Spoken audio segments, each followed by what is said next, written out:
नाज़रीन किराम, अस्सलामु अलैकुम वरहमतुल्लाहि वबरकातुहू। जैसा कि आपको मालूम है कि बिहार मदरसा बोर्ड के चेयरमैन का जो कुर्सी है वो अभी भी खाली है और ये खबर ख़ास तौर से उसी कुर्सी के ताल्लुक से है कि किसको चेयरमैन बनाया जाए। तो खबर क्या है आपको शुरू से पढ़कर सुनाता हूँ।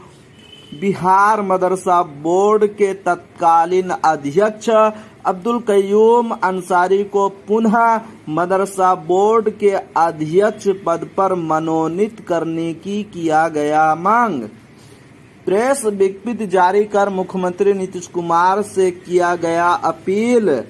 पुनः अब्दुल कय्यूम अंसारी को बनाया जाए चेयरमैन।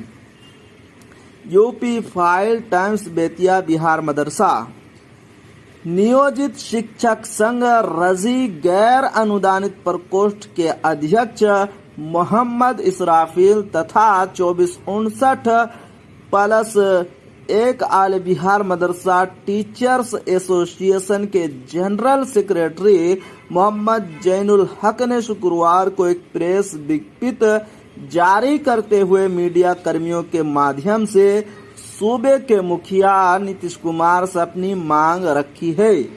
संयुक्त रूप से दोनों शिक्षक नेताओं ने तत्कालीन अध्यक्ष अब्दुल कय्यूम अंसारी बिहार राज्य मदरसा शिक्षा बोर्ड पटना के बारे में विस्तार से जानकारी दिया है।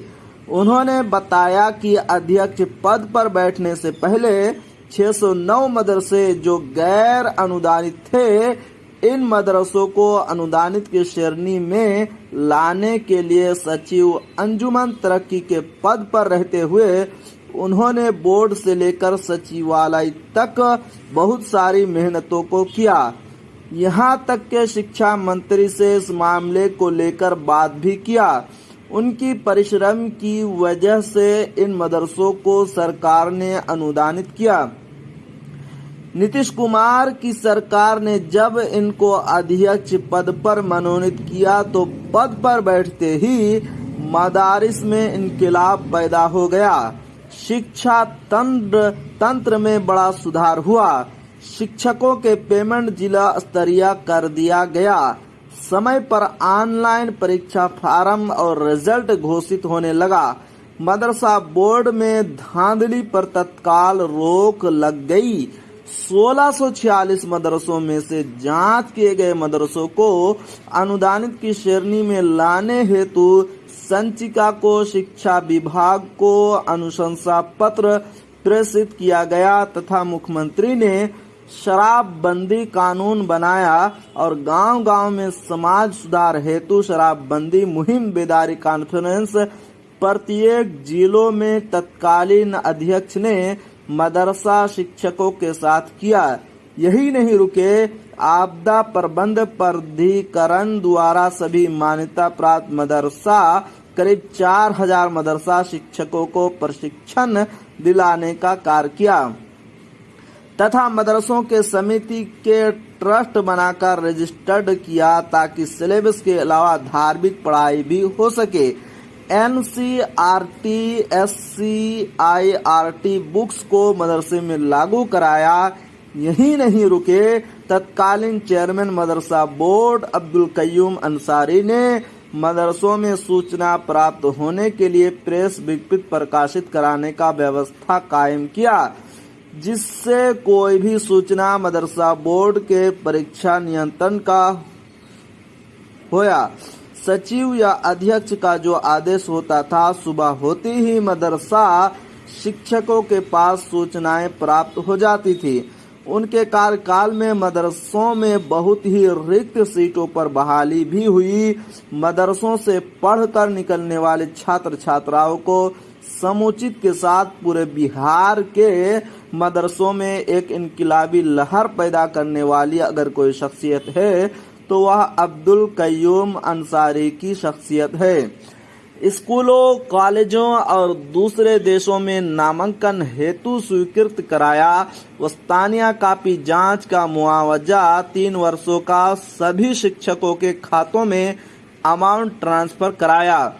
जिस तरह से बिहार के मदरसों में शिक्षक एवं सिलेबस को संचालित किया। केंद्रीय स्तर पर जिन जिन राज्यों में मदरसा बोर्ड स्थापित है, भारत के दूसरे राज्यों के मदरसा सिलेबस और शिक्षा कार्य को केंद्रीय स्तर पर बिहार मदरसा बोर्ड की सराहना हुई।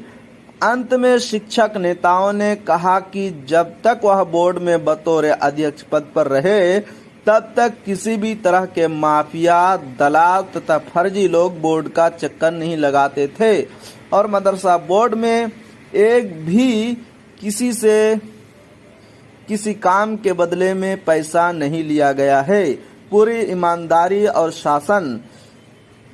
इसीलिए ऐसे तत्कालीन अध्यक्ष को पुनः एक बार बिहार मदरसा बोर्ड का अध्यक्ष बनाया जाए, ताकि मदरसा शिक्षक एवं बाबुओं की धांधली तथा मनमर्जी तरीके से संचालित हो रहे व्यवस्था पर पूर्ण रूप से विराम लग सके। बता दें कि पूर्व में भी कई सामाजिक संगठनों एवं शिक्षक नेताओं ने श्री अंसारी को पुनः मदरसा बोर्ड के अध्यक्ष पद पर मनोनीत किए जाने की अपील की। लोगों ने किया था, अब पुनः मांग होने लगी है।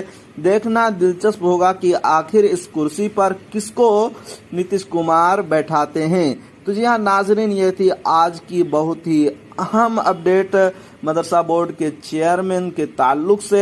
आखिर में आपसे एक छोटी सी गुजारिश है कि अगर आप हमारे चैनल पर नए हैं तो हमारे चैनल को ज़रूर सब्सक्राइब कीजिए और बेल आइकन के घंटे को भी ज़रूर दबा दीजिए, क्योंकि मैं आपके लिए इसी तरह की खबरें लेकर आता रहता हूं।